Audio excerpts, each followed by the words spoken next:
Hi guys. So today I just want to talk about parenthood. If you are a parent or thinking about becoming a parent, I want to give you more or less like about 11 principles or tips, whatever you like to call it, to consider when you're raising a child. These are all kind of interlinked, but I want to go speak about them kind of separately. But a fair warning, these things will make your parenting a little bit more difficult, but it will be absolutely worth it when your child actually flourishes and thrives in their own life. So let's get into it and talk about these 11 principles or ideas. So I think in terms of my perspective, I've left the most crucial one for the end. Number 1, unconditional love versus tough love versus soft love. So ideally there should be both a man and a woman to raise a child, because then there will be both masculine and feminine energy within that household. So masculine energy will be associated with tough love and feminine energy will be soft love. Please remember, I'm not giving you a description of what characteristics are of masculine and feminine energy, but I'm just kind of giving you one aspect of it. So these types of love from each parent is needed for any child to grow strong in this world. If one is lacking, there will be insecurities growing up and could stick for a very long time if no action is taken in adulthood to create the balance within. So an example of tough love would be, you deny your child luxury items and get your child to actually work for themselves. And soft love would be kind of like if you really had a bad day and failed miserably at a goal, or you just had a bad day and your mother gives you a hug and tells you it's going to be okay and encourages you to push forward, and she just unconditionally just loves you. So when a child lacks one of these, there is no balance. If there's too much of soft love, the child will become weak and scared to go out and succeed in the world. Too much of tough love, and there's sometimes no consideration for other perspectives in the world. Either way, there will be problems. So it is like kind of really important for a child to receive these from both parents, and they will have balance in life. So in every situation in life, whether you're a man or a woman, you have to be tough and you have to be kind of caring and soft at the same time. So when you have both these parents giving you this energy, it makes it a bit easier to have the balance. But if you do not, it's not impossible to still achieve that growing up in life. If you're a single parent, whether you're a man or woman, you need to assume kind of both these energies at different stages to create balance. But again, it won't be as effective if both parents were there, but it's still not impossible. Unconditional love is something that is only attained by a handful of people on the planet. Mainly self-realized beings are able to reach this level. But you should always make your child aware of this possibility and make sure that they strive towards this goal. Unconditional love is when you can look at anything, and I mean literally anything, and see creation in it and adore it. So I'm going to give you a really, really extreme example. When someone is looking at essentially a horse crapping, and they can see the process of creation that came into being for this to actually exist. Again, this is an extreme example, but you will be able to see this divine force in literally everything. I'm not saying that you will love the crap, but the process of energy flow rather. If this is actually achieved by your child, they will literally be almost unstoppable. Number 2, self-love and worthiness. I put these two ideas together because they're very closely related to each other. It is extremely important to teach your child that they need to love themselves for who they are. Also, teach them what does self-love actually look like. Well, we must understand that self-love actually means loving your body, mind, and consciousness. So a person that does love themselves will first of all take care of their body in terms of what they put into it. And yes, this means that food that they eat really doesn't taste that nice, but it's actually very good for the body. Exercise will be important. They do not compromise on who they are in a relationship. Now understand here, I mean, they shouldn't compromise who they are at the core and not mistake this actually for bad habits. Today people actually look at the ego and say this is the true self, when this is actually not. so they must not compromise their true self for anyone. Lastly, and this is actually a very controversial one, but they should actually watch who they sleep with. I think that this is the biggest one really in terms of respecting your body. Remember, this is just not a physical act, but an energetic one, and can have major consequences if done with multiple people. In today's society, people are very, very promiscuous, and they have this illusion of joy. I say illusion of joy because they're mistaking pleasure for joy. Anyway, most people are so-called experiencing these acts and thinking they are happy, but ask yourself this: why is more people than ever on antidepressants if we are in a so-called liberated society? If there is more freedom, why are there more people committing suicide? When you have multiple partners, your energy is exchanged with them and your vibration gets stuck in a lower frame and it's difficult to ascend.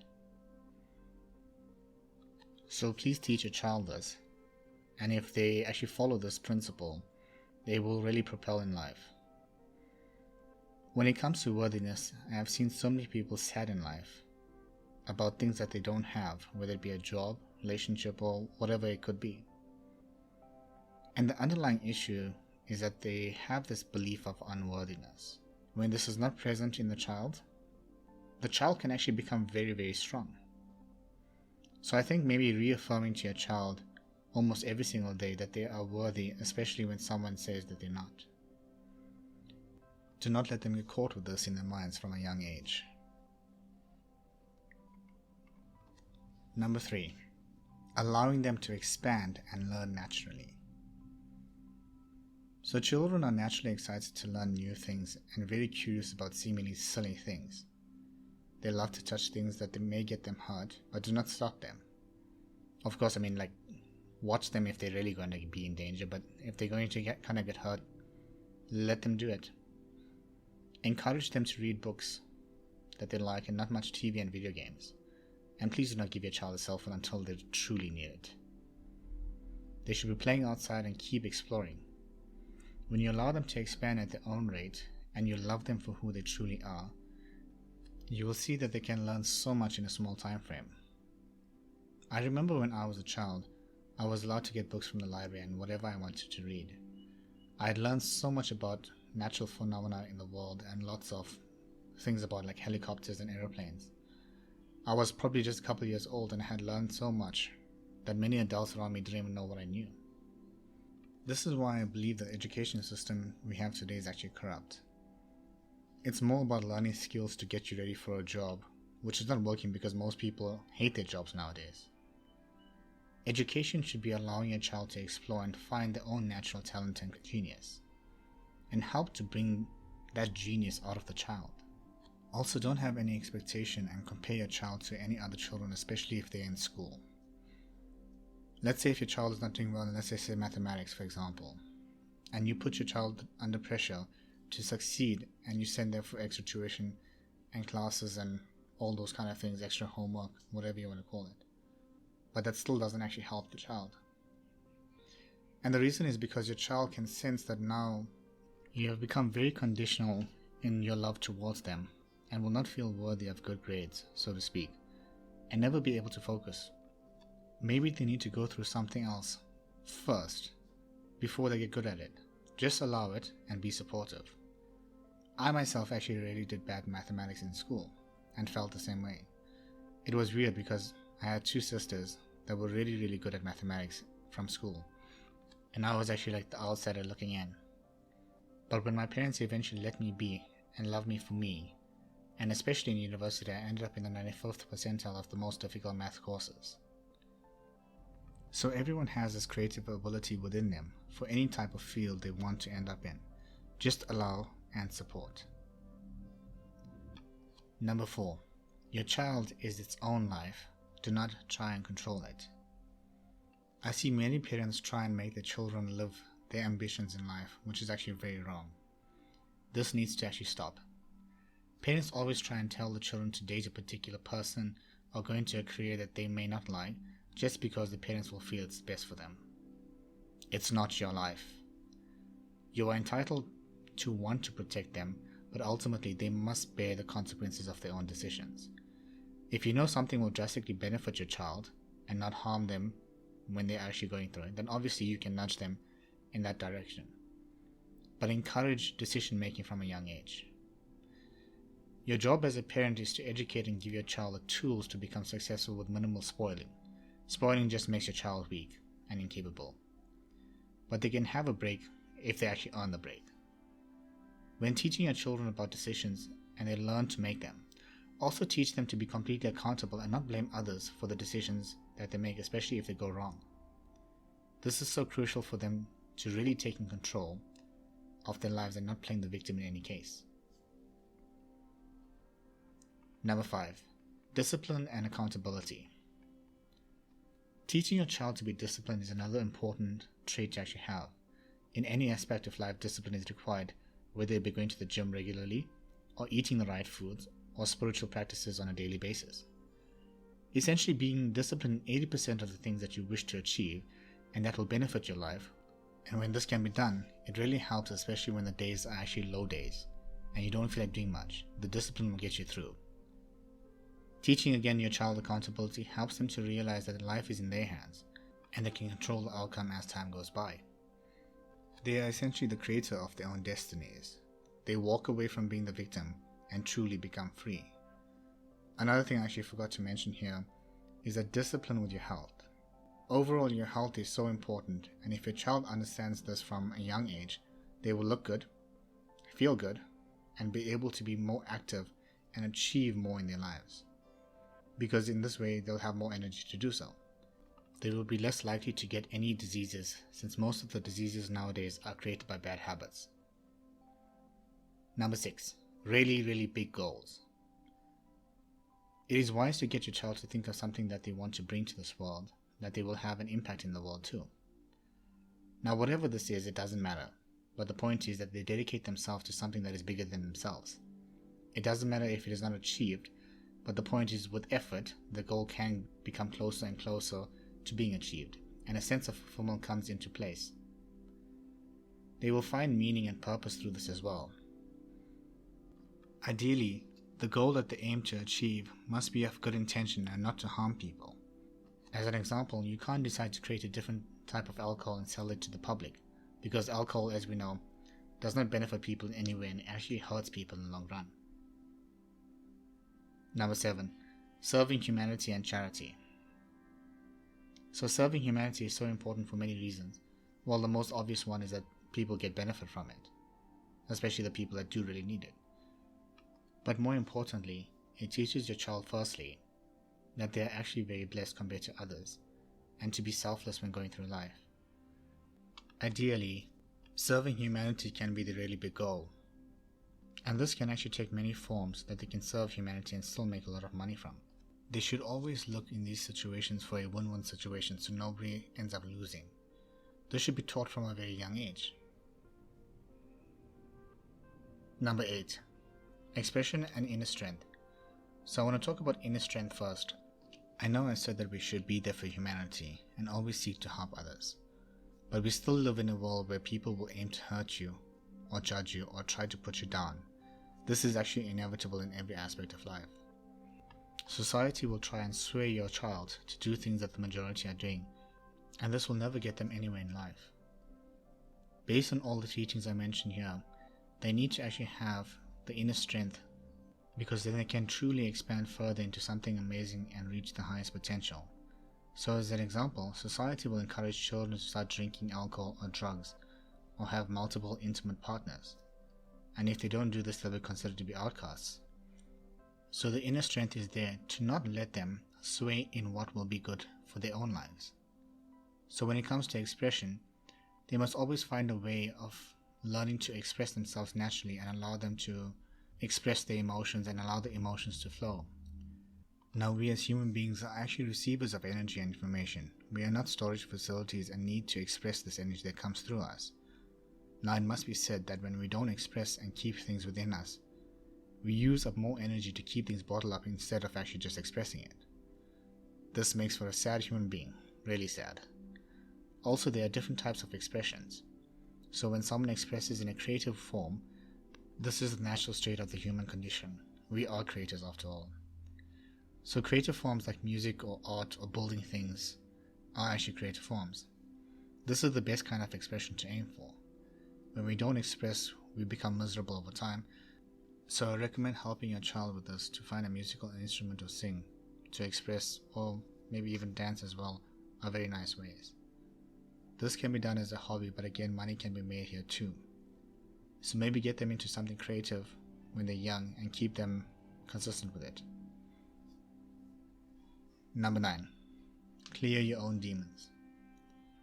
So this is a bit of an abstract kind of concept, but it still actually has impact. I'm actually thinking that maybe scientists actually need to investigate this because it seems very plausible from observation. So when I mean clear your own demons, I'm talking about your own fears and your limitations, to clear and heal yourself before you have your child, especially if you don't have a child already. The emotions that are stored within the body have not been healed and released, manifest under the right circumstances as disease, whether it could be cancer or heart disease or any other disease. You ever wondered why they say that if your parents had a particular disease, you have a higher chance of getting that disease as well? It's because this energy that is stored gets passed on to the child, including the fears and limiting beliefs. If you're really aware and can see this, but if you cannot, then just trust me, this actually does happen. You can actually research this in a field called epigenetics. I hope I'm pronouncing that correctly, but I think I am. This study actually aims to prove this very concept. It is relatively new, but it still has a strong foundation that, we can use as an argument. So heal yourself and destroy the limiting beliefs so that your child does not suffer from them as well. A powerful way to actually start doing this is through meditation and yoga, with the help of a self-realized being. If you don't know a self-realized being, then meditation and yoga is a good start, but always aim to find a self-realized being. They are incredibly powerful to help you to remove all these limitations, plus they know how to teach the correct yoga and meditation practices. Number 10. Yoga and meditation. Yoga is essentially the merging of the 5 bodies, the 1 physical body and the 4 energetic bodies, to emerge infinite. I will actually do a separate video on this to explain more on what happens, but if you can just make this part of your child's routine every single day, then they will be able to be healthier and happier, and everything I mentioned before, and I will mention just now in the final point, will be much easier to attain. They will literally glide through life effortlessly. What I mean by this, they will be working insanely hard, but they will find bliss in action. So overall, this is a very powerful practice to instill within your child. So maybe start getting them into that. Number 11. Subconscious programming. Finally, and most importantly, watch the programming the child is actually exposed to. And remember, you are the first programmer of the child that they will ever experience. So I mentioned a lot of principles before, and it is important to instill these between the ages of 0 to 7, since this is the most critical time for kids and need to instill good programming, so to speak. I cannot tell you how crucial this actually is. If you succeed here in the first 7 years, then your child will be set for life. Literally speaking, they will be set for life. Try and minimize external programming from outsiders with their belief systems. What you're setting up a child for is to be a powerful creator that is accountable, but also watch your own behavior with your child. For example, let's say that you're busy with work and your child comes to you to play just for some time, or they're just looking for some attention, and you chase the child away because you're busy. Do you know that the child imprints this in the subconscious as they are not deserving of love and start to not love themselves from that age? This belief, when they are adults, can turn into cancer because the emotion was not released. So it is extremely important, really, really important. Another example is bribery that's being used. You can have a dessert or a sweet if you finish your food. Or you see a baby sitting there and the mother's actually making a choo-choo train to get the child to eat. That is actually lowering the child to believe only when they obey, then they can get what they want. naturally they should eat when they're actually hungry and not when you feel they should eat. Again, this is not easy, and I understand, but we have to be aware of these subtle things that we do to affect the child unknowingly. Keep your children away from social media unless it is definitely positive, and tell them stories with uplifting messages. Be the role models for your children of a healthy life, a healthy relationship, and know how to be generally happy in life. And you will see that they will follow you with passion. This is something that I actually only realized in adulthood, but it was also not impossible to change certain things within me. But it was a little harder. So better to give your child the best start that you can. So that's it, guys. 11 principles or ideas to consider when raising your own child. Now, you would have also noticed I didn't mention anything about religion in this, and many of you may think that this is actually really important, but it's not. I think it's actually a limitation. Let me tell you why. People don't know how to use religion. Wars are fought over religion, and I've been even seeing people that are so in love with each other but never got together because they are of a different religion. Or they judge people thinking that they will be saved in their religion and others will not because they don't belong to the same faith. Like, really, is this not unconditional love in any way? Of course not. But understand this, if you're an infinite being, then how can you place an identity on religion? Sometimes this actually, I think, really truly divides us. Also, when you rely on religion or a God out there, it takes away your own accountability and your power for you to become the powerful creator in your own life. You can teach your child religion, but make sure that they understand that that's not the end goal, because they can expand beyond that and truly merge with the infinite. So, one last note. I actually want to speak specifically to single parents, because in one aspect I've actually went through this myself. And let's just say, for example, if you're a single mother and you actually have a son, and generally in these kind of situations I've always seen that the mother was always hurt by the husband or the man that was in their lives, and they end up raising the boy unknowingly, of course, teaching them not to become the person that actually hurt them. And in doing so, on a very subconscious and spiritual level, they start teaching the divine masculine that's within that son that they hurt the divine feminine. And unknowingly, this actually creates a wound within the son, growing up always trying to please women or please the divine feminine. And that's never ever good in a relationship, because they always feel that they have hurt. And now this is where the wound actually comes from, and it takes a lot of energy to actually heal this. And this is all on a very subconscious kind of scale. So this obviously goes for the opposite if a single father is actually raising a daughter or something like that. But the principle kind of remains that you should never ever kind of badmouth or teach whichever child of whichever sex they belong to that they are the reason as to why they are hurt. And if in some situations, I do understand that many parents will probably not know that this is actually happening, and to the ones that are not doing this, then yeah, that's actually a very good state to be in. So thanks, guys. Please share this video with anyone, or mainly parents, that you think will actually benefit from this. And also let me know where you're listening in from, and comment below on what your thoughts are on parenthood. Don't forget to hit the like and subscribe button and turn on notifications if you like my videos. Till next time, bye.